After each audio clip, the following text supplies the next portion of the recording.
আয়েশা আক্তার জুই আপনি লিখেছেন, মুসা আলাইহিস সালাম নাকি আজরাইলকে থাপ্পড় দিয়ে চোখ কানা করে ফেলেছিল। এটা কি সত্য? প্রথম কথা হলো, যাকে আমরা আজরাইল বলছি তিনি মূলত মালাকুল মউত। মালাকুল মউত মানে হলো মৃত্যুদূত। তো মৃত্যুদূত আ তাকে আপনার আ মালাকুল মউত বলা হয়েছে কোরআনে কারীম এবং হাদিসে, বিধায় আমরা সেটি বলব। এটা অধিকতর উত্তম। আহ আর ঘটনা যেটা আপনি জানতে চেয়েছেন এটি সত্য। সহিহ বুখারীতে বর্ণিত হয়েছে যে মালাকুল মউত যখন মুসা আলাইহিস সালামের জান কবজ করার জন্য এসেছেন, তিনি তাকে চড় কষে দিয়েছেন এবং তার একটা চোখ কানা হয়েছে। যদিও আল্লাহ তাআলা পরে সেটা সুস্থ করে দিয়েছেন।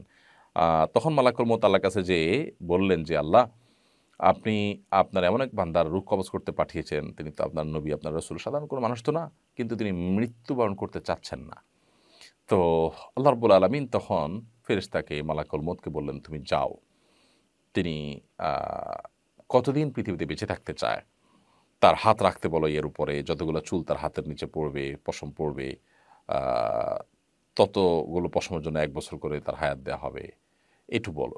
তো এইটুকু এসে ফেরেশতা যখন বলল যে, আপনি আ এসে পিঠের উপরে আ হাত রাখেন, যতগুলো চুল পড়বে ততগুলো বছর আপনি হায়াত পাবেন।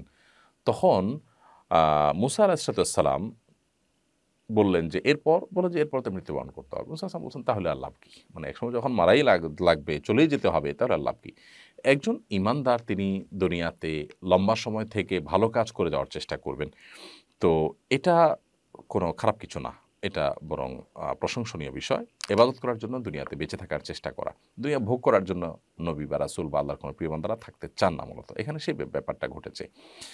আর আ এরপর তিনি অবশ্য বলেছেন যে, না, তাহলে আর লাভ কি? তাহলে এখনই চলে যাই। তারপর তিনি আ স্বাভাবিকভাবে মৃত্যুবরণ করেছেন এবং দুনিয়া থেকে চলে গেছেন। এই ঘটনা সত্য এবং সহিহ বুখারীতে এটি হাদিসে এসেছে।